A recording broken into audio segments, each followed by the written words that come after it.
સુરતની Sachin surveillance police દ્વારા Innova car સાથે ભારે માત્રામાં વિદેશી દારૂ સાથે એક આરોપીને ઝડપી પાડવામાં સફળતા પ્રાપ્ત કરી। સુરતની સચિન સર્વેલન્સ પોલીસ દ્વારા પેટ્રોલિંગ દરમિયાન બાતમી મળતા એએસઆઈ ઇન્દ્રજીતભાઈ અમરસંગ વનાર અને પોલીસ કોન્સ્ટેબલ દશરથભાઈ માવજીભાઈ રજિયા દ્વારા Innova car registration number GJ06LK 1110 માં દારૂની હેરાફેરી કરનારા જીગર વિજયભાઈ વાંસફોડિયાને પકડી પાડ્યા હતા,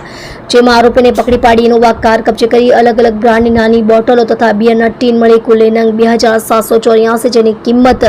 ₹9,65,232 તથા ઇનોવા 4 વ્હીલર કાર કિંમત ₹15 લાખ તથા એક મોબાઈલ ફોનની કિંમત ₹5,000 મળી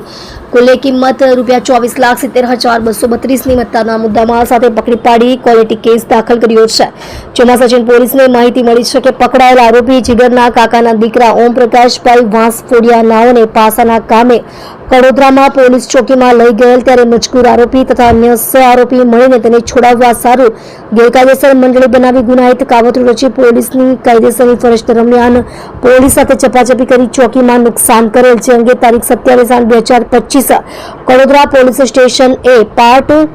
1/2025 BNS ની કલમ 189(2), 191(2), 65(2), 121(1), 132, 26 વગેરે મુજબનો ગુનો દાખલ થયેલ હોય સદર ગુનાના કામે વોન્ટેડ છે।